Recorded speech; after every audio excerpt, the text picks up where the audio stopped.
सभी का स्वागत है क्लास के अंदर। सभी को हमारी तरफ से राम राम, राधे राधे, जय हिंद। ठीक है, क्लास की तरफ सभी लोग शेयर कर दीजिए। अगर अभी तक आपने क्लास को शेयर नहीं करा है तो पहले तो जल्दी से आप क्लास को शेयर कर दीजिए। और क्लास आपके लिए बहुत ही ज़्यादा इंपॉर्टेंट हो जाता है। बेसिकली हम लोग यहाँ पे बात करने वाले हैं उन क्वेश्चंस के बारे में जो आपके एग्जाम के पॉइंट ऑफ व्यू से, नमस्कार, थोड़े से इंपॉर्टेंट आपके होते हैं। अब देखो, पूरे हूबहू क्वेश्चंस कैसे आए ये तो कोई नहीं बताएगा, ठीक है ना। उसका रीज़न ये है क्योंकि एसएससी ने इस चीज़ को पूरी तरीके से डिनाई करके रखा है। लेकिन ये जरूर आपको इनके जरिए से पता चल जाएगा कि किस लेवल तक के क्वेश्चंस जो है वो आपके एग्जाम में आ रहे हैं। जैसे पहला क्वेश्चन आपके सामने कि चेहरे पर हवाई उड़ जाना है, इसका मुहावरे का अर्थ क्या है?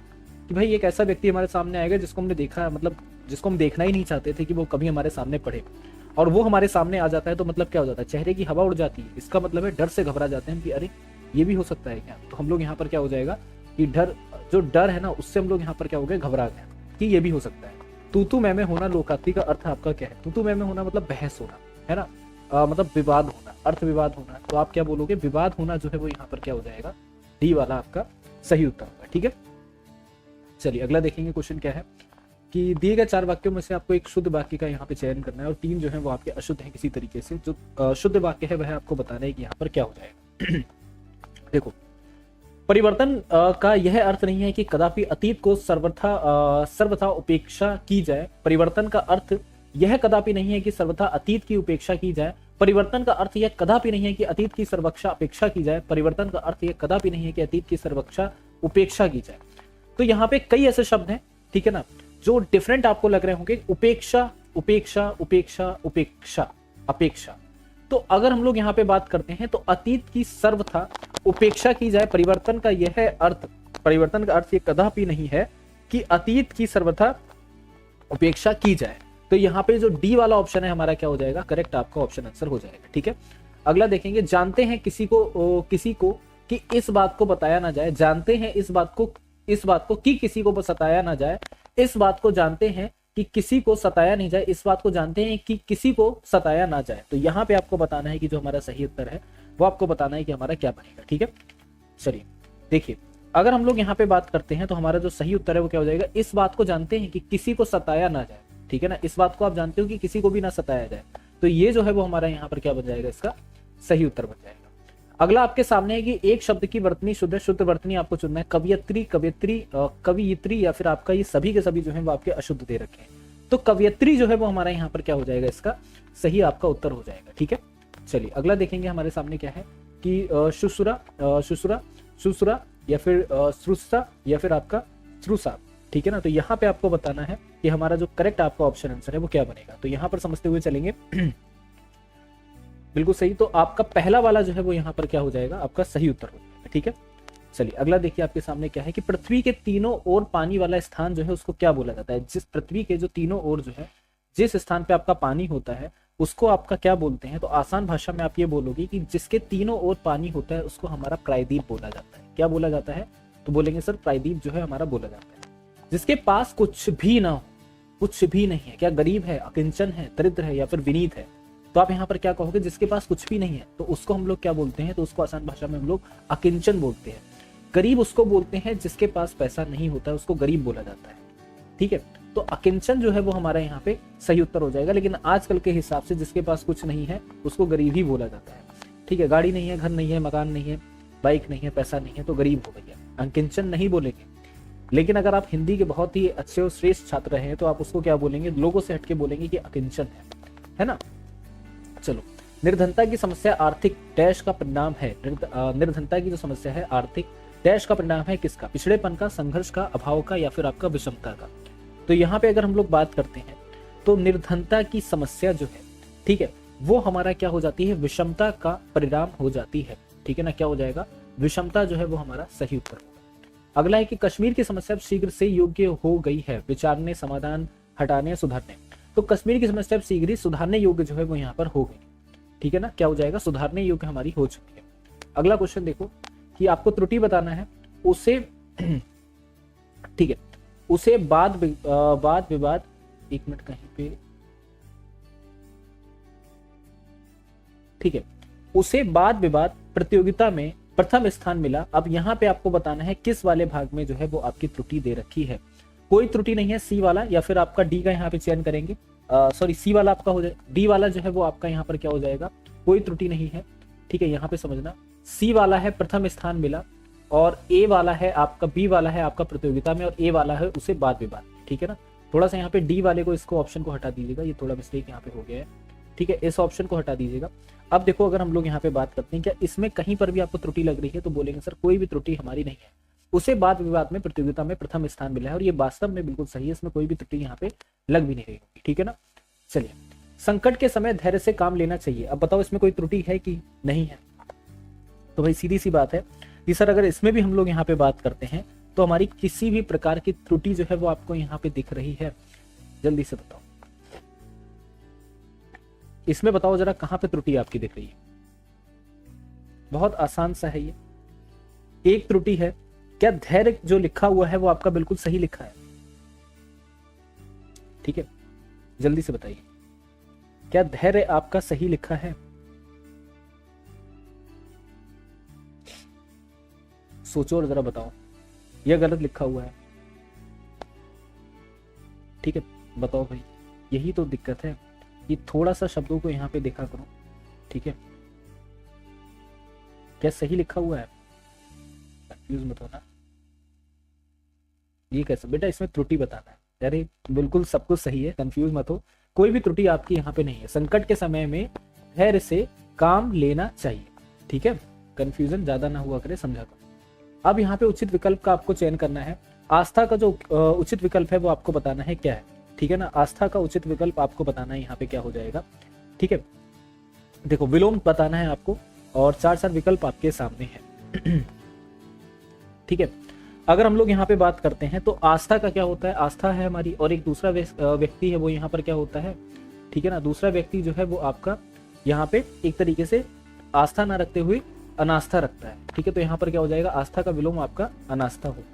अगला है अपमान, अपमान का विलोम आपका क्या होगा? ठीक है ना, आपके सामने क्या दे रखा है? अपमान दे रखा है, इसका विलोम आपका क्या होगा? सम्मान। ठीक है, अपमान हो रहा है और वहीं दूसरे व्यक्ति का सम्मान। ठीक है ना, निंदा का आपको क्या बताना है? समानार्थी शब्द बताना है कि निंदा का जो समानार्थी शब्द है वो क्या हो जाएगा। ठीक है, चलिए निंदा का समानार्थी शब्द बताएंगे हमारा क्या होगा। तो निंदा का जो समानार्थी शब्द है वो आपका अपशय होगा, सॉरी अपयश जो है वो आपका यहाँ पे हो जाएगा। निंदा के बाकी भी समानार्थी शब्द होते हैं, जैसे बदनामी जो है आपका निंदा का क्या होता है? समानार्थी शब्द होता है। ठीक है, कि बदनामी हुई है, उसी में निंदा का आपका समानार्थी शब्द क्या होता है? निंदा का समानार्थी शब्द आपका होता है बुराई। ठीक है ना, हमारी क्या हुई है? बुराई हुई है बहुत अधिकांश। ठीक है, एक आपका क्या होता है? बदगोई होता है। ठीक है ना, क्या हो जाता है? बदगोई हो जाता है, ये भी आपका निंदा का ही शब्द हो जाता है, बदनामी, बुराई, बदगोई। ठीक है, द्वेष का आपको पर्यायवाची यहाँ पे बताना है क्या होगा। तो द्वेष का मतलब होता है कि मुझसे द्वेष मत पालो। कभी आपने महाभारत जो पुरानी वाली है या रामायण देखी होगी, तो वहां पे बोलते हैं कि मुझसे द्वेष मत पालो, आपके लिए ठीक नहीं होगा। तो कहने का अर्थ है कि मुझसे शत्रुता ही मत करो, मुझसे दुश्मनी मत रखो, मुझसे खार मत रखो, मुझसे ईर्ष्या, जलन, दाह मत रखो। तो द्वेष का अर्थ आपका यही हो जाता है। तो आप यहाँ पर क्या बोलोगे? कि मुझसे बैर मत पालो। ठीक है, चलिए अब यहाँ पे देखो, रीजनिंग का सेशन जो है वो आपका स्टार्ट हो गया है। रीजनिंग के सेशन में हम लोग यहाँ पे बताएंगे, या फिर रीजनिंग का, चलो पहले आज रीजनिंग का ही सॉल्व कर लेते हैं, उसके बाद में जीके भी सॉल्व करते हैं। ठीक है, शब्दकोश के हिसाब से आपको बताना है कि यहाँ पे इसको व्यवस्थित करना है, और व्यवस्थित अगर हम यहाँ पे करेंगे, ठीक है, तो कैसे करेंगे इस चीज को समझ। एक बात जरा हमको यहाँ पे बताओ कि INV तो आपको सभी में दिख रहा है। बोलेंगे सर बिल्कुल सही बात है, INV सभी में दिख रहा है, और INV के बाद जो है आपका एक जगह E दे रखा है, एक जगह A दे रखा है, I दे रखा है, O दे रखा है, E दे रखा है। तो कहने का अर्थ यहाँ पर क्या है कि यहाँ पे ये जो चौथा वाला है, ठीक है ना, यहाँ पर समझना, INVARIABLE, इन वेरिएबल जो है वो हमारा क्या हो जाएगा? पहले प्लेस पर हो जाएगा। अब ए के बाद में क्या आता है? आई आता है, ओ आता है, ई आता है। तो बोलेंगे सर ई आता है, और इन्वेंटर और आपका इन्वेस्टिगेट, और उसमें भी एन जो है वो आपका क्या हो जाएगा? पहले आ जाएगा। ठीक है ना, इन्वेंटर में एन जो है वो आपका पहले आ जाएगा, 4th एंड 5th। इसके आगे सॉल्व भी मत करना। 4th और फर्स्ट वाला जो है वो आपको यहाँ पे ऑप्शन नंबर आपका एक दे रखा है। ठीक है ना, कौन सा ऑप्शन दे रखा है? तो डी वाला जो है वो आपको ऑप्शन यहाँ पे दिया गया है। तो आंख बंद करके इसको टिक लगा देना, इससे ज्यादा इसको सॉल्व भी मत करना। ठीक है, और जो डी है वो हमारा यहाँ पर क्या हो जाएगा? इसका सही आपका ऑप्शन आंसर हो जाएगा। ठीक है ना, चलिए अगला क्वेश्चन आपके सामने यहाँ पर दिया गया है कि BCEHL, इसके बाद के दो शब्द आपको बताने हैं कि यहाँ पर क्या है। ठीक है, इसके बाद के दो शब्द आपको बताने हैं कि क्या आएगा। एक चीज यहाँ पर देखो कि भाई B से अगर C तक जा रहे हैं तो प्लस का 1 कर रहे हैं, बोलेंगे बिल्कुल कर देंगे। C से E तक जा रहे हैं तो प्लस का 2 कर रहे हैं, बोलेंगे सर बिल्कुल हम लोग +2 कर रहे हैं। E से H तक जाने में क्या हो रहा है, आपका प्लस का 3 हो रहा है और H से L तक जाने में तो आपका प्लस का 4 होगा ना। तो L से जब आप आगे जाओगे तो क्या करोगे, L से आगे जाने पर आप लोग यहाँ पे प्लस का 5 करेंगे और प्लस का 5 जब आप लोग यहाँ पे करोगे तो क्या हो जाएगा, Q हो जाएगा। Q से आपका कौन सा ऑप्शन स्टार्ट है, C वाला, तो यही आपका करेक्ट ऑप्शन आंसर हो जाएगा। उसके आगे तो सॉल्व ही नहीं करना है, टाइम तो आपको वेस्ट करना ही नहीं है। आपने देखा अच्छा ये है, ठीक है, उसको लगाया और आगे बढ़ गए। अगला क्वेश्चन देखो यहाँ पे, ऊपर आरेख में विद्यार्थी, कलाकार और गायक दिखाए गए हैं। आरेख का अध्ययन कीजिए, उस क्षेत्र की पहचान कीजिए जो उन विद्यार्थियों को दर्शाता है जो सिर्फ कलाकार हैं और गायक नहीं। आपको बताना क्या है कि उनका चयन करना है जो आपके कलाकार हैं और आपके गायक नहीं है। फिर से समझो, जो सिर्फ कलाकार हैं, गायक नहीं। अब अगर हम देखते हैं जो आपके कलाकार हैं और यहाँ पे गायक कोई भी नहीं, ठीक है, तो यहाँ पे कलाकार वाला, इसको थोड़ा सा मैं जूम कर देता हूँ, आपको और अच्छे तरीके से क्लियर हो जाएगा। ठीक है, क्लियर हो रहा है सभी को, ये बताओ, ठीक है ना। अब देखो, ये रहा हमारा कलाकार, बोलेंगे सर बिल्कुल हमारा यहाँ पे कलाकार। अब क्या है, जो सिर्फ कलाकार है, सिर्फ और सिर्फ आपके कलाकार हैं और उन विद्यार्थियों का भी चयन करना जो कलाकार होते हुए, तो यहाँ पे कलाकार हैं और विद्यार्थी भी हैं, लेकिन आपके क्या नहीं है, गायक नहीं। तो मतलब बी वाला जो हमारा ऑप्शन आंसर है वो हमारा क्या बन जाएगा, यहाँ पे सही आपका उत्तर हो जाएगा। ठीक है, चलिए अगला क्वेश्चन देखेंगे हमारा क्या है। किस प्रश्न आकृति को बताना है कि कौन सा वाला जो है हमारी उत्तर आकृति, ठीक है, पूर्ण आपका करे। लो इसको भी थोड़ा सा जूम कर देता हूं।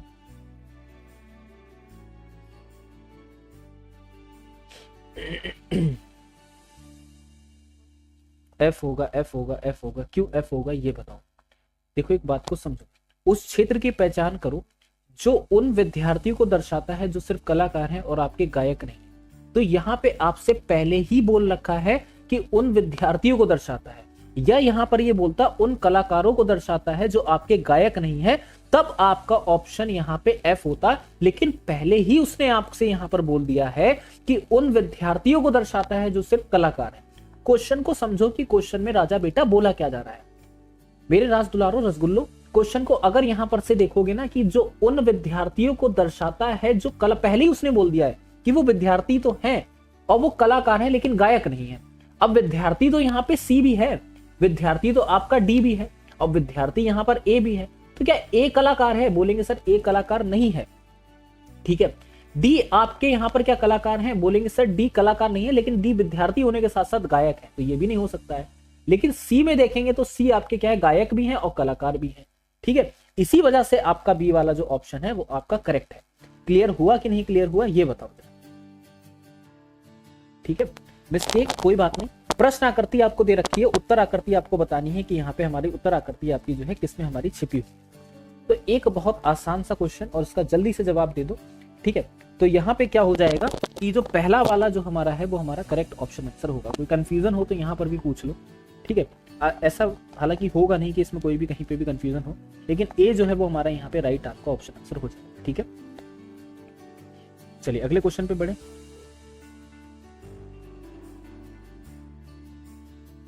ठीक है, नेक्स्ट पे चलते हैं। प्रश्न आकृति आपके सामने, उत्तर आकृति आपको बतानी है कि ये जो प्रश्न आकृति किस उत्तर आकृति में आपकी छिपी हो। चलो भाई जल्दी से बताओ।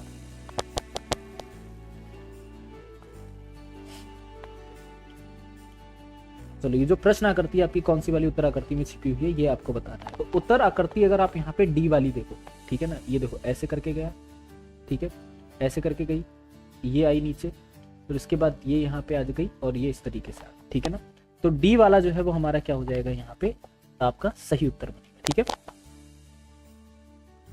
अगला देखिए हमारे सामने ऑप्शन क्या दे रखा है। चलो कुछ तारे जो हैं वो आपसे बोल रहा है ग्रह हैं। ठीक है, यहाँ पर क्या बोल रहा है, कुछ तारे जो हैं वो आपके ग्रह हैं, या तो ये, हाँ ठीक है, कथन यहाँ पे कुछ तारे ग्रह हैं, कुछ ग्रह धूमकेतु है। थोड़ा सा यहाँ पे मिस्टेक हो गया, निष्कर्ष ऊपर लिख गया है, कोई बात नहीं। क्वेश्चन समझो यहाँ पे क्या है कि कुछ तारे उसने ग्रह बताए। हमने कहा ठीक है ये ग्रह हो जाता है, ठीक है, और ये क्या हो जाते हैं, इसमें से तारे हो जाते हैं। कोई दिक्कत यहाँ तक, कोई दिक्कत नहीं। कुछ तारे ग्रह हैं, कुछ ग्रह जो है वो आपके धूमकेतु, कुछ ग्रह क्या हो जाते हैं हमारे यहाँ पे धूमकेतु हो जाते हैं। ठीक है, हम लोग यहाँ तक समझ। चलिए अब देखो, क्या कुछ धूमकेतु जो है वो आपके ग्रह हैं, बोलेंगे बिल्कुल सही बात है सर, कुछ धूमकेतु तो हमारे ग्रह हैं। क्या सभी तारे आपके धूमकेतु हैं, बिल्कुल भी नहीं है ना। सभी तारे जब ग्रह नहीं है तो धूमकेतु तो बहुत दूर की बात है। तो केवल और केवल आपका निष्कर्ष जो है पहला वाला यहाँ पे अनुसरण करता है, बाकी सारी की सारी बात खत्म। ठीक है, चलिए LAME का रिलेशन OXPB से दे रखा है। ट्री का रिलेशन आपका पूछा जा रहा है किससे होगा, बहुत आसान है, कुछ मत देखो, पूरा चेक करने बैठोगे टाइम वेस्ट करोगे। L से O के बीच में यहाँ पे डिफरेंस देखो क्या है, तो L से O तक जाने में प्लस का क्या हो रहा है, 3 हो रहा है। तो भाई साहब T से भी तो प्लस का 3 ही कर दोगे, और T से प्लस का 3 करोगे तो W आ जाएगा, और W तो आपका एक ही ऑप्शन में दे रखा है, ऑप्शन नंबर C में। क्वेश्चन ही खत्म हो गया आपका, हो गया कि नहीं हो गया खत्म। तो बोलेंगे ऑप्शन नंबर जो हमारा C दे रखा है यही हमारा यहाँ पे सही उत्तर हो जाएगा, इसके आगे सॉल्व भी नहीं करना है। दिए गए में आपको बताना है कि 3 जो है भिन्न है और एक आपको बताना है सेम है, वो एक सेम सॉरी 3 से जो आपका एक डिफरेंट है वो आपको बताना है। ठीक है ना, बता दो जरा जल्दी से। एक बात बताओ, क्या ये आपको यहाँ पे स्क्वायर नहीं दिख रहा है, क्या ये नंबर आपको स्क्वायर नहीं दिख रहे हैं? बोलेंगे सर बिल्कुल दिख रहे हैं। तो जब सारे नंबर स्क्वायर दे रखे हैं, क्या C वाला किसी का स्क्वायर होता है? खुद से सोचो। बोलेंगे सर नहीं होता है। ठीक है ना, तो हमारा क्या हो जाएगा कि C वाला जो है वो हमारा करेक्ट आपका ऑप्शन आंसर बनेगा। ठीक है, चलिए अब यहाँ पे क्या है कि चिन्ह है, माइनस का अर्थ यहाँ पे जोड़ है, माइनस का अर्थ यहाँ पे जोड़ना बोलते हैं। ठीक है भाई लिख लेते हैं, माइनस का अर्थ यहाँ पे जोड़ हो जाता है, प्लस का अर्थ भाग हो जाता है, प्लस का अर्थ हमने यहाँ पे लिख दिया क्या हो जाता है, भाग हो जाता है। मल्टीप्लाई का अर्थ यहाँ पे घटाना हो जाता है, और प्लस का अर्थ यहाँ पे और चिन्ह का अर्थ गुणा है। ठीक है, प्लस के चिन्ह का मतलब जो है वो आपका यहाँ पे गुणा है, समझ लो भैया ये है। इसको जरा अप्लाई कर दो तो इक्वेशन आपकी क्या बनेगी, इक्वेशन ये दे रखी है, और इक्वेशन में अगर ये चेंज यहाँ पे कर देते हैं तो 240, ठीक है, माइनस का 72 और डिवीजन का आपका यहाँ पे 8 और आपका मल्टीप्लाई का 24 और यहाँ पे क्या हो जाएगा, प्लस का हो जाएगा 6। ठीक है, चलिए जीके जीएस लेवल की आ रही है, बिल्कुल जीके जीएस में पॉलिटी अच्छे लेवल की आ रही है, ये भी आपको पता होगा जब एग्जाम देके आएंगे आप। ठीक है, चलो अब यहाँ पे देखो भाई हमारा क्या है, तो बोलेंगे कि सर 240 माइनस 72 मतलब हमारा यहाँ पे हो गया 9, या फिर सॉरी पहले डिवीजन देंगे तो यहाँ पे हो जाएगा 9, 72 और यहाँ पे 9, तो 240 माइनस 9, ठीक है, मल्टीप्लाई हमारा 24 और प्लस का हमारा हो जाएगा 6, तो कितना मिलेगा यहाँ पे, तो हो जाएगा आपका 240 माइनस 216 और प्लस का हो जाएगा 6, तो हमें यहाँ पर कितना मिल जाएगा, 246 माइनस का 216 इक्वल्स टू आपका हो जाएगा 30 हो जाएगा। और ये जो डी वाला ऑप्शन आंसर है वो हमारे यहाँ पर क्या बन जाएगा, डी वाला जो है वो आपका करेक्ट ऑप्शन आंसर हो जाएगा। क्लियर सभी को यहाँ तक? चलिए अगला क्वेश्चन देखेंगे क्या है, बहुत अच्छा क्वेश्चन है। चलो, श्याम पूर्व की ओर उड़ना बोलने वाला हूँ, ठीक है, मुड़ता है। देखो दिशाओं के बारे में यहाँ पे ध्यान रखना, दिशा क्या होती है ये समझो, उत्तर, दक्षिण, ठीक है, पूर्व, पश्चिम, इतनी दिशा सभी को पता है? कहेंगे बिल्कुल पता है। इसके अलावा भी आपकी दिशा होती है, इसके अलावा दिशा होती है आपकी उत्तर पूर्व, ठीक है, और ये क्या हो जाता है आपका दक्षिण पश्चिम, ठीक है, इसके अलावा उत्तर पश्चिम, और फिर यहाँ पे आपका क्या हो जाएगा दक्षिण पूर्व। ठीक है, यहां तक समझ गए? क्लियर। अब श्याम पूर्व की ओर यहाँ पे 5 किलोमीटर चलता है, श्याम हमने यहाँ पे मान लिया, ठीक है ना, क्या होता है श्याम हमने यहाँ पे मान लिया, और 5 किलोमीटर आपका पूर्व की ओर चला, ठीक है, और फिर दाईं ओर मुड़कर 3 किलोमीटर चला। चलो यहां से दाईं ओर मुड़ गया, और यहाँ पे क्या चला आपका 3 किलोमीटर चलता है, ठीक है, फिर वो दाईं ओर मुड़ा और 4 किलोमीटर चला, फिर से वो क्या होता है दाईं ओर मुड़ता है और आपका कितना चलता है 4 किलोमीटर चलता है, ठीक है। इसके बाद वह पीछे मुड़ा, अब यहाँ से पीछे भी मुड़ गया, तो इस समय वह किस दिशा में देख रहा है? जाहिर सी बात है इस समय वह जो देख रहा है वो आपकी कौन सी दिशा हो जाती है, तो इसका जो मुख है वो आपका पूर्व दिशा की ओर है, ठीक है ना, क्या हो जाती है पूर्व दिशा की ओर, इसका जो फेस है वो आपका हो जाता है। अगला देखो यहाँ पे क्या लिखा गया है, इसको रहने दो, ठीक है। यदि आप एक पंक्ति में एक छोर में 9वें हैं और दूसरे छोर से 11वें हैं तो पंक्ति में कितने व्यक्ति हैं ये आपको बताना है, ठीक है। चलो जल्दी से बताओ। देखो भाई ये भी आपका आसान है, यदि आप एक पंक्ति में एक छोर से 9वें व्यक्ति हैं, कोई एक छोर है, उस छोर से आप कौन से व्यक्ति हो रहे हैं, एक छोर से आप 9वें व्यक्ति हो रहे हैं और दूसरे छोर पे आप क्या है यहाँ पे 11वें हैं, तो पंक्ति में कुल आपको बताना है कितने व्यक्ति हैं। आप ये बताओ, आपका 9वां स्थान एक तरफ से और दूसरी तरफ से 11वां स्थान, और खुद में आप यहाँ पे एक, खुद में आप यहाँ पर क्या हो गए एक, तो इसको माइनस कर दोगे ना, तो 20 माइनस 1 हमारा क्या हो जाएगा 19 जो है वो हमारा यहाँ पे सही आपका उत्तर हो जाएगा, ठीक है। चलो अगला देखो यहाँ पर क्या है, ठीक है। अब यहाँ पे देखेंगे कि 9 दिन पहले मोहिनी सिनेमा देखने गई। 9 दिन पहले की बात है कि मोहिनी क्या करती है, सिनेमा देखने गई। वह केवल बृहस्पतिवार को ही सिनेमा देखने जाती है, तो आज सप्ताह का कौन सा दिन? देखो, अगर हम लोग यहाँ पे बात करते हैं, ये सभी को पता है कि सप्ताह में कितने दिन, तो सप्ताह में 7 दिन है ना। और 2 दिन पहले पड़ने वाला दिन, अगर सप्ताह का जो 7 दिन है उससे 2 दिन पहले आपका बृहस्पतिवार पड़ता है कि नहीं पड़ता है? तो आज पड़ने वाला दिन क्या हो जाएगा, ठीक आपका शनिवार होगा कि नहीं होगा? बोलेंगे सर बिल्कुल हमारा यहाँ पे शनिवार हो जाएगा। ठीक है, चलिए अगला देखेंगे। यहाँ पे आपको क्वेश्चन मार्क के प्लेस पे बताना है कि जो हमारा सही उत्तर है वो आपका क्या बनेगा। जूम कर दिया, इसको बताओ यहाँ पे जो हमारा सही उत्तर है वो आपका क्या हो जाएगा। देखो भाई कैसे, 6 दूनी 12 और 1 हमारा यहाँ पे जोड़ दो तो कितना होता है? बोलेंगे सर 13 होता है कि नहीं होता है? जरा ये बताइए जल्दी से बताओ। क्लियर, यहां तक क्या हो जाएगा? 13 होता है। हाँ बेटा कैसे हो? 8 दूनी 16 और प्लस का हमारा 4 कितना होता है? 20 होता है ना। 5 चौका 20 और प्लस का 3 हमारा कितना होता है? ठीक है ना, ये आपका यहाँ पे 23 हो जाता है। ठीक है ना, कितना हो जाता है? 23 हो जाता है। क्लियर हो गया सभी को? कितना हो, देखो भाई ए जो है वो आपका यहाँ पर क्या हो जाता है? सी का बेटा हो जाता है। तो इनके बीच में अगर देखोगे तो यहाँ पर क्या है? बेटा है। ठीक है ना, क्या हो जाता है? बेटा हो जाता है सी का। ठीक, सी और क्यू दोनों बहने हैं। सी और जो क्यू है वो यहाँ पे बहने हैं, तो मतलब क्यू तो हमें ये पता चल गया कि क्या है, क्यू यहाँ पे मौसी है। ठीक है, क्यू यहाँ पर क्या हो रही है? मौसी हो रही है किसकी? ए की। चलो जेड क्यू की माँ है। जेड जो है यहाँ पर क्यू की माँ है। जेड के बारे में अगर बात करते हैं तो जेड जो है यहाँ पर क्या हो जाती है? माँ हो जाती है। किसकी माँ हो जाती है? तो जेड जो है वो यहाँ पे क्यू की माँ हो जाती है। ठीक है भाई, जब ये क्यू की माँ है तो जाहिर सी बात है सी की भी माँ यहाँ पे होगी, है ना। और जब इन दोनों की माँ होगी तो यहाँ पे क्या हो जाएगा? ए की तो नानी होगी जेड, पी जेड का बेटा है। पी जो है यहाँ पर क्या है? जेड का बेटा है। तो पी इन दोनों का क्या हो जाएगा? भाई हो जाएगा ना। बिल्कुल ठीक है। तो कौन सा कथन सही है कि पी जो है वो पी और ए चचेरे या ममेरे भाई बहन? हो ही नहीं सकता है। पी ए का यहाँ पर क्या है? पी ए का यहाँ पे मामा है। ठीक है तो यहाँ पे बी वाला जो ऑप्शन है वो आपका क्या होगा? करेक्ट आपका ऑप्शन आंसर बन जाएगा, है ना। जैसा पेपर आ रहा है वो आपके सामने आ रहा है, देखो याद रखो जीडी का पैटर्न नहीं बदलता है, जीडी का पैटर्न वही रहता है, क्वेश्चन का लेवल ऊपर नीचे होता है। ज्यादा सीरियस मत लो, ठीक है। तैयारी अच्छी है तो निकल जाएगा, तैयारी बेकार है तो भैया हो ही नहीं पाएगा, सीधी बात। प्रश्न आकृति है, उत्तर आकृति बताओ क्या है? अरे भाई प्रश्न आकृति ये दे रखी है ना, जब इधर राइट होगा तो वहीं पे अगर हम लोग दर्पण में बात करेंगे वो आपका लेफ्ट पहुंच जाएगा। लेफ्ट पहुंच जाएगा तो कैसा हो जाएगा? तो सर लेफ्ट पहुंचने पे अगर बात करते हैं तो बी वाले ऑप्शन की तरह हमारा हो जाएगा क्वेश्चन सॉल्व। ठीक है जो है वो आपकी कैसी बनेगी? सिंपल है सर, प्रश्न आकृति में इसको तो पहले पूरा कर दो, तो ये जब इतना बनाए तो इतना भी तो बनेगा। ठीक है, क्या हो जाएगा? इतना भी बनेगा, ऊपर नीचे इसमें क्या हो जाएंगे? सर्कल हो जाएंगे। ठीक है, ये वाले सर्कल भी तो आपके पूरे होंगे, बोलेंगे सर बिल्कुल पूरे होंगे। और जो आपका सही उत्तर है वो आपका बी वाली जो है प्रश्न आकृति बन जाएगी। कौन सी बन जाएगी? बी जो है वो आपकी प्रश्न आकृति यहाँ पे हो जाएगी। चलो 16 का रिलेशन जो है,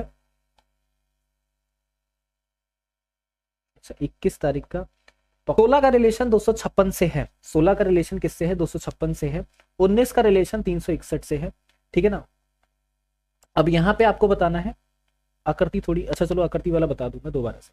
देखो 16 का रिलेशन 256 से कैसे दिया? सर 16 का स्क्वायर है 256, मतलब कहना भी तो नहीं चाहिए अब तो एसएससी के छात्रों यार। 16 का स्क्वायर क्या होता है? 256 होता है, बोलेंगे बिल्कुल होता है। 19 का स्क्वायर क्या होता है? 19 का तो 361 होता है कि नहीं होता है? कहेंगे सर बिल्कुल होता है। पढ़ ले, रिक्वेस्ट बाद में भेजना भले मानस। 21 का स्क्वायर क्या हो जाता है? तो 21 का स्क्वायर जो है 441 होता है। ठीक है, तो बी वाला जो है वो आपका करेक्ट ऑप्शन आंसर हो जाएगा। अब तुम्हें ना एक चीज बताता हूँ, जैसे क्या होता है, चलो बाद में बताता हूँ, पहले यहाँ पे क्वेश्चन को। ईसीजी आपको बताना है, ईसीजी का प्रयोग किस गतिविधि का दर्ज करने के लिए किया जाता है? ईसीजी क्या है क्या है बेटा? तो ईसीजी की पूरी फुल फॉर्म क्या होती है? इलेक्ट्रोकार्डियोग्राफी जो है इसकी पूरी फुल फॉर्म हो जाती है, पहली चीज। और ईसीजी क्या है? एक तरीके से आपका टेस्ट है, ये भी आपको क्लियर होगा, बोलेंगे सर बिल्कुल ठीक बात है। जो कि हमारा क्या होता है, जो हमारा हार्ट होता है ना, हृदय होता है ना, उसके अंदर जो भी गतिविधि चलती है, इलेक्ट्रिक गतिविधि का पता लगाने के लिए यहाँ पर ईसीजी का प्रयोग होता है। कहेंगे बिल्कुल ठीक है ना।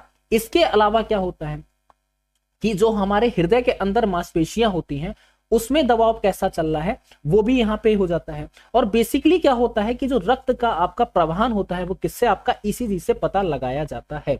ठीक है ना। और वर्तमान में जो हृदय की जो आपका क्या हो जाता है, हृदय की जो स्थिति है, जो अवस्था है, वो आपकी ईसीजी से ही पता चलती है। तो क्या बोलोगे? हृदय बोलोगे, ठीक है ना। क्या बोलोगे? इसको दिल बोलोगे। और कुछ यहाँ पे कमेंट में आशिकों के चलते हुए क्या बोलेंगे वो इसको लब बोलेंगे, है ना। समझ गए कि नहीं समझ गए? ठीक है, चलो निम्नलिखित में से किन देशों ने मालाबार नौसेना अभ्यास 2020 में भाग लिया? ठीक है ना, चलो जल्दी से बताओ। तो मालाबार नौसेना अभ्यास जो आपका 2020 का होता है, इसमें कोई एक देश भाग नहीं लेते हैं, इसके अंदर कईयों देश आते हैं। ऑस्ट्रेलिया हो जाता है, जापान हो जाता है, अमेरिका हो जाता है, ठीक है। और ये एक तरीके से जो आपका अभ्यास था, मालाबार अभ्यास जो था, वो आपका 24वां मालाबार अभ्यास था, ठीक है। ये भी आप लोग यहाँ पर याद रखिएगा, क्या हो जाता है हमारा 24वां मालाबार जो है, ठीक है। यहाँ पे नोट कर लीजिएगा 24वां मालाबार अभ्यास भी आपका हो जाता है, ठीक है। क्लियर यहाँ तक? बोलेंगे सर बिल्कुल हमें यहाँ तक क्लियर है। इसके बाद में आप समझो कि ये जो अभ्यास है वो होता कहाँ पे है। तो बेसिकली ये आपका बंगाल की खाड़ी में होता है। बंगाल की खाड़ी में पूछा जाए तो विशाखापट्टनम में आपका आयोजित होता है। विशाखापट्टनम के पास में जो बंगाल की खाड़ी का एरिया है, वहां पे जो है वो आपका यहाँ पे आयोजित होता है। ठीक कहेंगे? बिल्कुल ठीक। और थोड़ा सा समझो है क्या असल में, अगर हम लोग यहाँ पे बात करते हैं तो ये अभी का स्टार्ट नहीं, इसकी सबसे पहली जो आपकी स्टार्टिंग करी गई थी, बात को समझना राजा बेटा, इसकी सबसे पहले जो आपकी स्टार्टिंग करी गई थी वो आपकी अमेरिका और इंडिया के द्वारा 1992 में आपकी करी गई, ठीक है ना। किसके द्वारा? इंडिया और अमेरिका के द्वारा 1992 में आपकी स्टार्टिंग जो है वो आपकी होती है। उसके बाद में काफी अभ्यास होते हैं।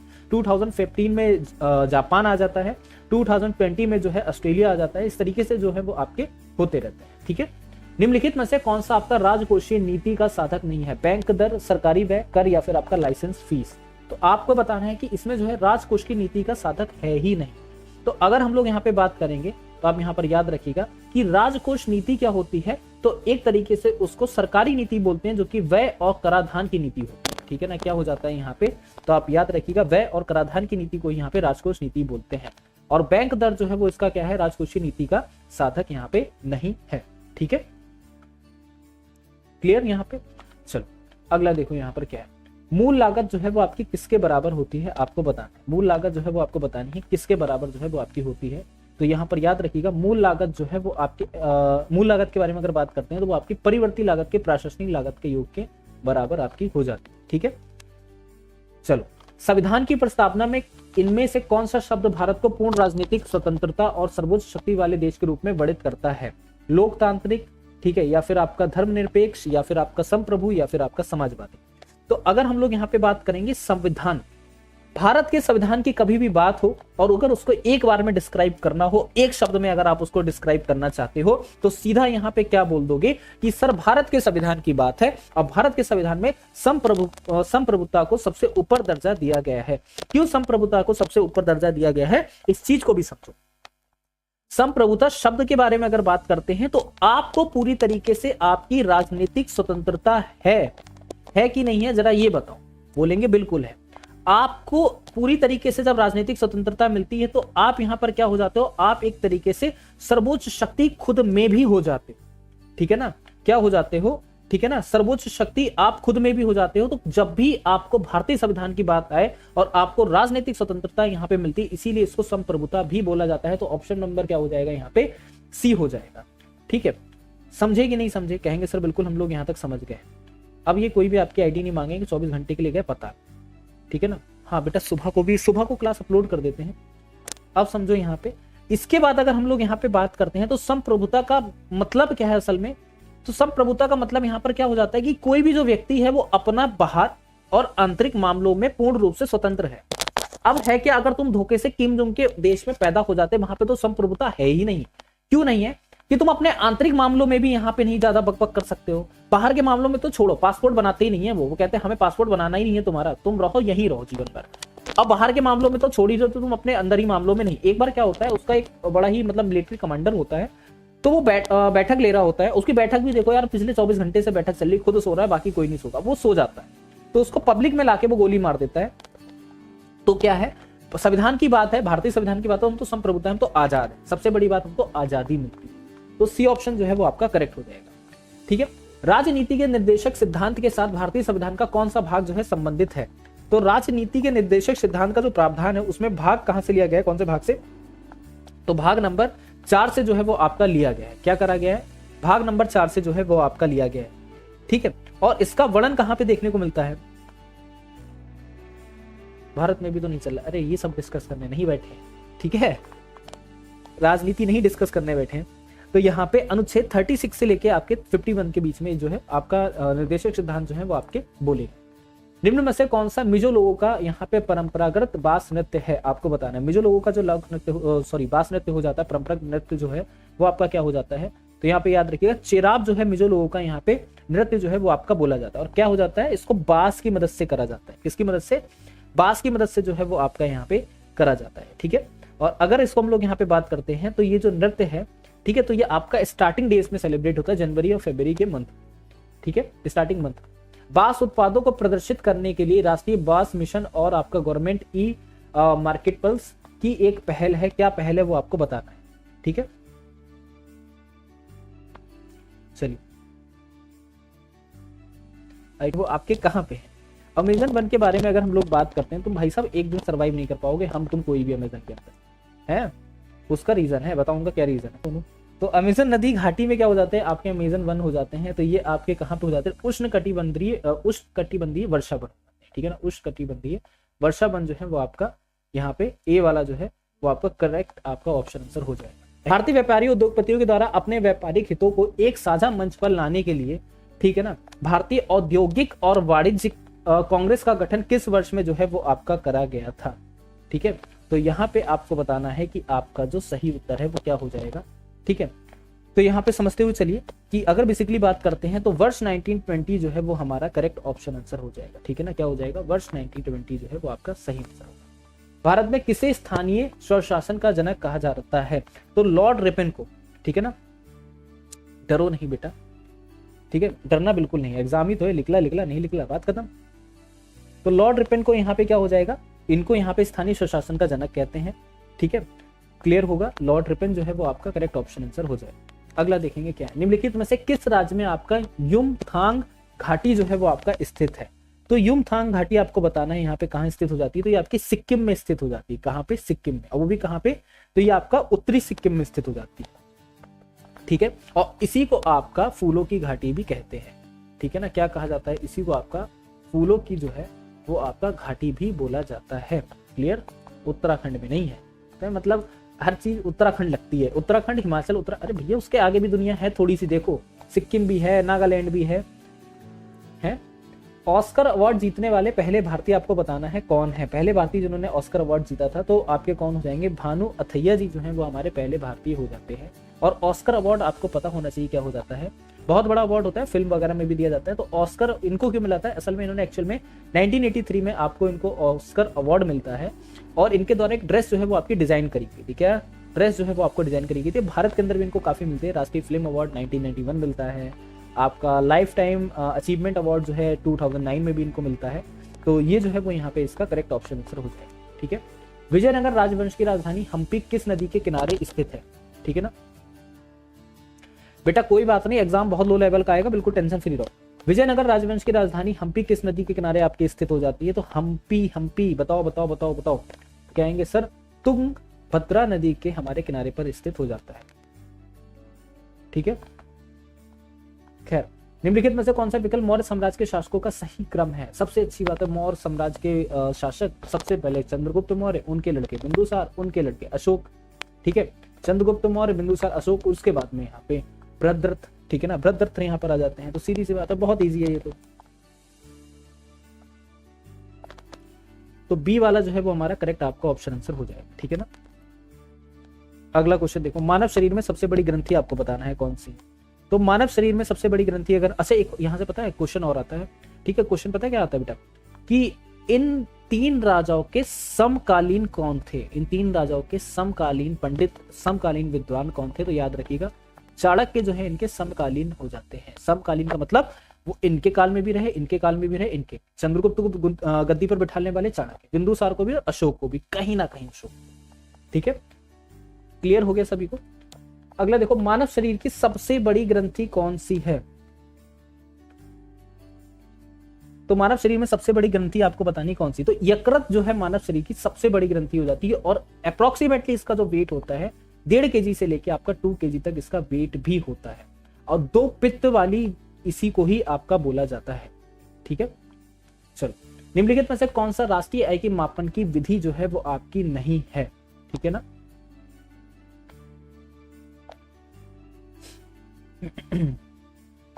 तो चलिए जल्दी से बताइए कि राष्ट्रीय आय मापन की आपको विधि यहाँ पे बताना है क्या हो जाती है क्या नहीं है। तो यहाँ पर याद रखिएगा मूल वर्धित विधि जो है वो आपकी यहाँ पे शामिल नहीं है, मूल वर्धित विधि जो है वो आपकी इसमें, ठीक है ना।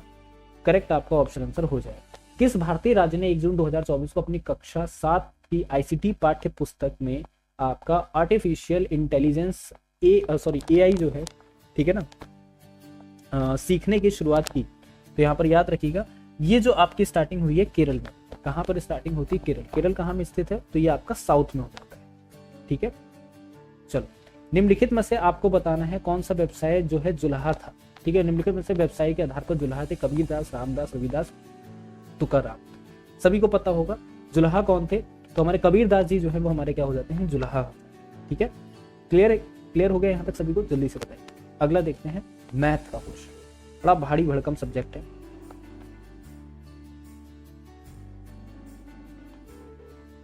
अच्छा तुम्हें एक इंसिडेंट बताता हूँ क्या हुआ विकास, एक बात समझना। मेरा when I was 16.5 years old I was clear the exam of ND और मैं एसएसबी के लिए गया। मेरा इंटरव्यू हुआ। Lieutenant colonel was sit on my front and he was ask me the one question why you want to join the Indian arm forces and I was said कि मुझे देशभक्ति करनी है। तो पता है उधर से क्या जवाब आया कि बेटा यूपी जाओ, यूपी में जाके, मैं तुम्हें सीधी बात बताता हूँ, फौज में जो बोला जाता है, फौज में रह चुका हूँ 1.5 साल तक, जाके सीधा मुंह पे बोलता है जाके वहां पे लालू के पास या किसी के पास बैठना तब भी तुम्हारा फौज में नहीं होता है। उसका रीजन जो ये बोलता है ना कि मुझको फौज इसलिए ज्वाइन करनी है कि मैं यूनिफॉर्म चाहता हूँ, मैं पैसा नहीं लूंगा। अरे मैं तो साफ बोलूँ मुझे फौज इसलिए ज्वाइन करनी है। हमेशा याद रखना आप लोग भी, किसी ने एनसीसी करे होगा ना, तो जब सीओ साहब आते थे वो क्या कहते थे? वो ये कहते थे ये कहना अंदर जाके क्योंकि हमें इसलिए ज्वाइन करनी है क्योंकि हमारे परिवार को आराम है, सैलरी अच्छी है, अलाउंसेस बहुत अच्छे मिलते हैं। That is the reason why I want to join the Indian arm forces, ठीक है। आप देशभक्ति तो एक बिजनेसमैन भी तो कर रहा है। कैसे कर रहा है? वो तो ऐसे कर रहा है कि जो भी सारी चीजें वो यहाँ पे दे रहा है, जीएसटी वगैरह दे रहा है, वो भी तो देशभक्ति कर रहा है। तो तुम स्पेशल देशभक्ति नहीं कर रहे हो। ये सबसे बड़ी तुम्हारी बेवकूफी है कि अगर मैं नहीं लग पाया, मुझे मैं सैलरी ना मिले, मैं, अरे कोई नहीं खड़ा होता है, पता है कोई नहीं खड़ा होता है बॉर्डर पे, कोई भी। मुझसे बोलो मुझे सैलरी ना मिले, नहीं जाऊंगा। क्योंकि इसलिए मैं जाऊंगा क्योंकि वहां पे अलायंसेस इतने अच्छे, देशभक्ति है तभी तो जा रहे हैं। कॉमन सेंस की बात है यार, सैलरी पे हर चीज डिपेंड नहीं होती। मूवी देख के ना बहका मत करा करो। कभी आर्मी के ऑफिसर्स के सामने अगर ये बोल दिया बेटा 0 रुपए में तुम्हें ऊपर रखेंगे, ना खाना देंगे ना पानी देंगे, खुद कहोगे कि मैं जा रहा हूँ, ठीक है। Be a mature, be a man, है ना। If you are a brave so you are a man, if you are not a brave तो you are not a man. Hope so आप समझ जाओगे आप क्या हो। 60 मीटर लंबे प्लेटफॉर्म के उस सिरे पर जहां से रेलगाड़ी आती है एक व्यक्ति खड़ा है। समझो 60 मीटर लंबा एक प्लेटफॉर्म है, ठीक है। और 60 मीटर प्लेटफॉर्म के उस सिरे पर जहां से रेलगाड़ी आती है एक व्यक्ति खड़ा है और उसे रेलगाड़ी 4 सेकंड में पार कर जाती है। अब भैया पार करके भी चली गई 4 सेकंड। यदि रेलगाड़ी प्लेटफॉर्म को 6 सेकंड में पार करती हो तो रेलगाड़ी की लंबाई आपको बतानी है क्या है। तो रेलगाड़ी की लंबाई बतानी है क्या है। रेलगाड़ी की लंबाई ही नहीं पता है हमें क्या है, तो उसको तो हम एक्स मानेंगे, जो चीज पता नहीं होती, हाँ या नहीं बोलेंगे सर बिल्कुल सही बात है। और क्या हो जाती है रेलगाड़ी जो है यहाँ पे लंबाई को हम लोग ये मान लेते हैं एक्स, और उसकी जो चाल है, उसकी जो स्पीड है, क्या वो हमको पता है? यहाँ पे बोलेंगे नहीं पता है गुरुजी, ठीक है। तो जब बेटा यहाँ पे स्पीड भी नहीं पता है, ठीक है, तो आप यहाँ पर याद रखना, ठीक है ना। तो यहाँ पर क्या हो जाता है, तो वाई जो है वो हमारी क्या हो जाती है, वाई जो है वो हमारी यहाँ पे चाल हो जाती है। दोनों चीजें हमें नहीं पता है, ठीक है। चलो अब यहाँ पे समझो, अगर आपसे बोला जाए कि अगर आपको दूरी निकालनी है तो कैसे निकालोगे, तो दूरी निकालने का सीधा फॉर्मूला होता है दूरी इक्वल्स टू आपका चाल इंटू समय, यही तो होता है। अब यहाँ पे देखो, तो लंबाई प्लेटफॉर्म की नहीं पता है, लेकिन यहाँ पे 60 मीटर लंबे प्लेटफॉर्म, ठीक है ना। यहाँ पे रेलगाड़ी की लंबाई नहीं पता है, x + 60 इक्वल्स टू आपका क्या हो जाएगा, y × 6 हो जाएगा, ठीक है ना। क्या हो जाएगा, y × 6 हो जाएगा। ये रेलगाड़ी जो है उसको 6 सेकंड में पार कर देती है, ठीक है। क्लियर हो गया यहाँ तक?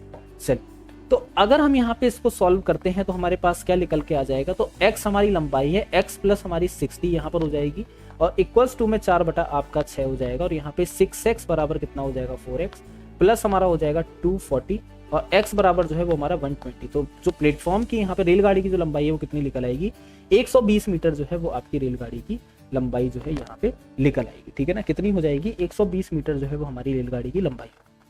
चलिए अगला क्वेश्चन देखते हैं हम लोग यहाँ पे। देखो एक कॉलेज में लड़के और लड़कियों का जो रेशियो है वो यहाँ पे 3:1 दे रखा है, लड़कों और लड़कियों का जो रेशियो 3:1 है। 20% लड़के 25% लड़के जो है इसमें यहाँ पे व्यस्क हैं। तो अव्यस्क लड़के और लड़कियों की संख्या का अनुपात आपको बताना है क्या है। ठीक है, चलिए जल्दी से बताइए। देखो रेशियो मतलब आपको यहाँ पे 3x, रेशियो यहाँ पे x ही तो दिया गया है, ये समझो। बताओ एक कॉलेज में लड़के और लड़कियों का रेशियो, बॉयज एंड गर्ल्स का जो रेशियो है, ये बॉयज का रेशियो है 3x, ये गर्ल्स का रेशियो है आपका x। 20% लड़के और 25% लड़कियां यहाँ पे व्यस्क हैं। अगर हम लोग बात कर रहे हैं टोटल लड़के 100% में से 20% जो है वो आपके व्यस्क हैं, तो 80% आपके अव्यस्क हैं। अब टोटल 100% लड़कियों में से क्या है, 25% जो लड़कियां हैं वो आपकी क्या व्यस्क हैं, और हमको अव्यस्क यहाँ पे बताने हैं कि नहीं बताने हैं। तो राजा बेटा अव्यस्क यहाँ पे 80% लड़के होंगे, अव्यस्क लड़कियां आपकी क्या हो जाएंगी, यहाँ पे 75% लड़कियां हो जाएंगी। और जब परसेंटेज की बात होती है तो इसको कैसे लिखते हैं, इसको लिखते हैं 80/100, इसको लिखते हैं 75/100, ऐसे ही तो लिखते हैं। कहो हाँ या नहीं, यहां तक समझे कि नहीं समझे, पहले जल्दी से बताओ। किसी को कोई दिक्कत यहां तक बताओ मालिक, यहां तक किसी को कोई दिक्कत है?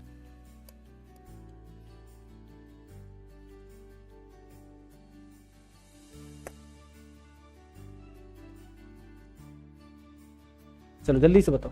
बेटा फौज की दीवानगी बहुत कम हो गई जब से 4 साल की जॉब हो गई। सच है पर कड़वा है। समझ गए यहां तक? अरे बोल तो दिया करो कम से कम।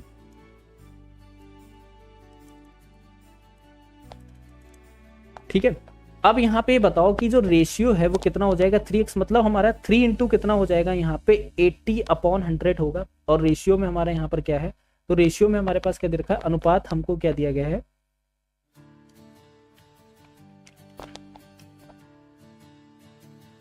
ठीक है। यहां तक क्लियर हो गया? कोई कंफ्यूजन यहां तक?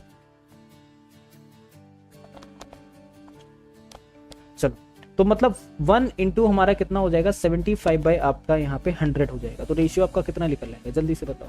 अगर 5 से हम लोग काटेंगे यहाँ पे, तो यहाँ पे देखो एक 0 से एक 0 आपका कट हो गया।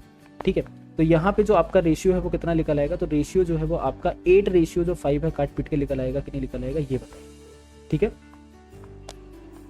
चलिए जल्दी से बताइए। 8:5 जो है वो आपका आंसर आ रहा है कि नहीं आ रहा है?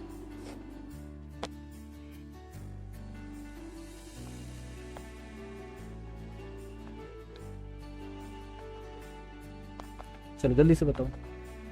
ठीक है,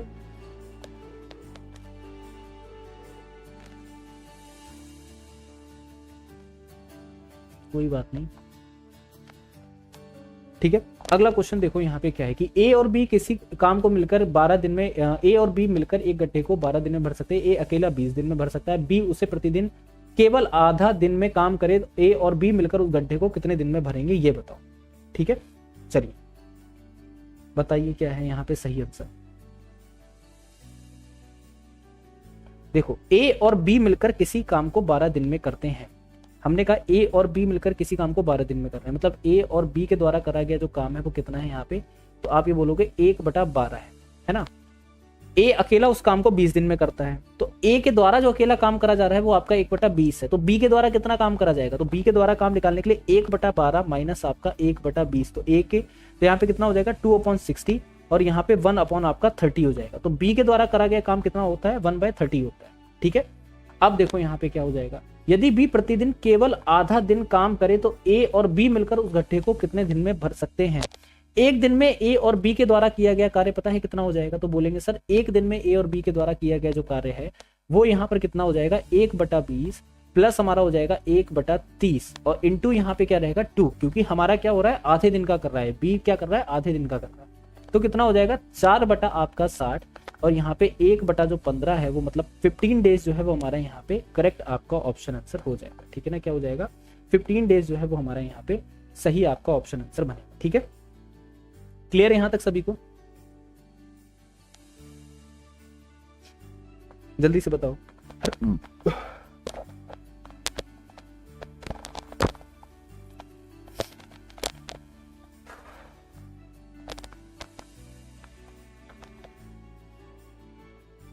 एक मिनट रुक जाइएगा।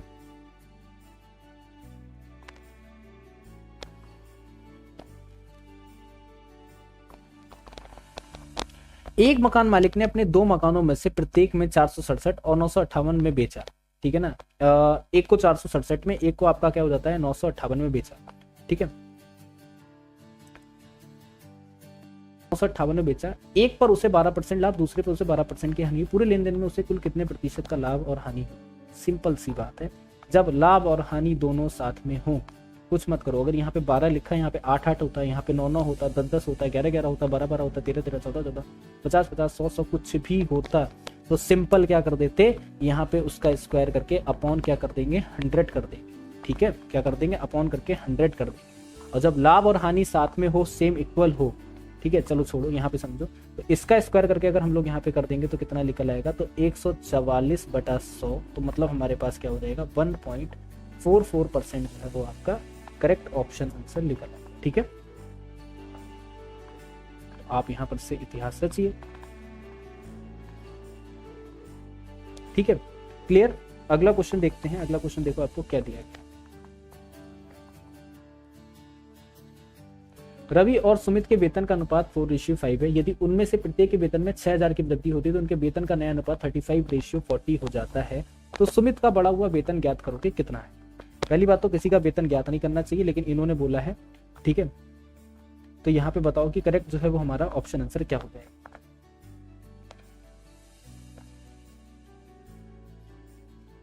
चलो देखो यहाँ पे क्या बोल रहा है, रवि और सुमित का वेतन का जो रेशियो है 4:5 है। उनमें प्रत्येक के वेतन में 6000 की वृद्धि हुई। अगर हम लोग यहाँ पे क्या कर देंगे 6000 की वृद्धि कर देंगे, ठीक है। प्रत्येक के वेतन में क्या कर देते हैं 6000 की वृद्धि करते हैं, तो कितना होता है 35/40 आपका हो जा रहा है। क्रॉस मल्टीप्लाई होगा, क्वेश्चन आपका हो जाएगा, खत्म नहीं होगा, हो जाएगा, ठीक है। क्रॉस मल्टीप्लाई अगर हम लोग यहाँ पे करते हैं तो कितना निकल आएगा, तो आप ये बोलोगे सर यहाँ पे 32x प्लस हमारा हो जाएगा 8 मल्टीप्लाई बाय 6000 इक्वल्स टू आपका 35/x, और यहाँ पर कितना हो जाएगा आपका, हाँ यहाँ पे x लिख लीजिएगा क्योंकि रेशियो है तो इसको x में लिखेंगे, ठीक है। चलिए यहाँ पे भी x में ही लिखिएगा, तो यहाँ पे 35x प्लस आपका कितना हो जाएगा 7 और इंटू आपका हो जाएगा 6000 हो जाएगा। तो प्लस 2 में आपका 32x, ठीक है, 32x प्लस आपका हो जाएगा 8000,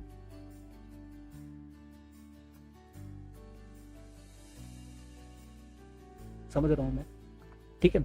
और इक्वल्स टू में 35x प्लस आपका 42000, तो यहाँ पे कितना हो जाएगा 3x बराबर आपका 6000 और x बराबर आपका 2000। आपसे किसका पूछा, सुमित का बढ़ा हुआ वेतन। सुमित का बढ़ा हुआ वेतन मतलब हमारा 5x प्लस हमारा हो जाएगा 6000, और 5x मतलब हमारा 5 × 10 और प्लस यहाँ पे 16000 जो है वो हमारा यहाँ पे करेक्ट आपका ऑप्शन आंसर हो गया, ठीक है। डी वाला जो है वो हमारा यहाँ पे राइट आपका ऑप्शन आंसर बनेगा। चलो जो भी है, जैसा भी है, पास्ट जो भी है उसको स्वीकारिए और अपना जो आपका फ्यूचर आने वाला है, ठीक है, उस पर ध्यान दीजिए। सारी चीज़ें होती रहती हैं, ठीक है। एक बहुत अच्छी लाइन है गीता की क्या है, आप लोग सभी लोग प्रेमानंद महाराज जी को सुनते ही होंगे, राधे राधे बेटा, एक एडवाइस है उसको सुनते जाओ। अगर दृढ़ संकल्प बहुत मजबूत है, मेहनत बहुत ही अच्छे तरीके से करी गई है, या फिर उसमें कोई भी लोभ या लालच नहीं रखा गया है, तो याद रखिएगा देवी शक्तियाँ खुद आपकी मदद के लिए आ जाती हैं, ठीक है। प्रयास करिए, कोशिश करिए, ठीक है ना। आप धीरे धीरे करके अपनी मंजिल तक पहुंच जाओगे। एक समय लगेगा, हर एक चीज़ का समय निश्चित होता है, और लेकिन मेहनत इतनी उससे करो कि आपको लगे कि हाँ, आपके मन में कोई गिला शिकवा ना रह जाए कि सर हमने यहाँ पे थोड़ी सी चूक करी, अगर यहाँ पे थोड़ी सी चूक ना करी होती तो हमारा सिलेक्शन होता था। सबको सबकी गलतियाँ, अपनी गलतियाँ याद रहती हैं, लेकिन कभी उन गलतियों को हम स्वीकारते नहीं हैं, क्योंकि हम खुद की नज़रों में कभी नहीं गिनना चाहते हैं। 1000 गलती करने के बाद भी हम सोचते हैं कि हम तो सही थे, ठीक है ना। इस चीज़ को याद रखिएगा, ये सारी बात की बात है, ठीक है ना। और इस चीज़ को समझो और जीवन में आगे बढ़ते रहो, ठीक है। आगे बढ़ना और प्रयास करना आपका यहाँ पे धर्म है, यही आपका धर्म भी बोलता है, कर्म ही आपकी पूजा भी है, ठीक है। बाकी जिसके भी एग्जाम्स हैं सभी को बेस्ट ऑफ लक। मिलते हैं आपसे कल की क्लास में, तब तक के लिए जय Hind, Radhe Radhe, thank you for the class.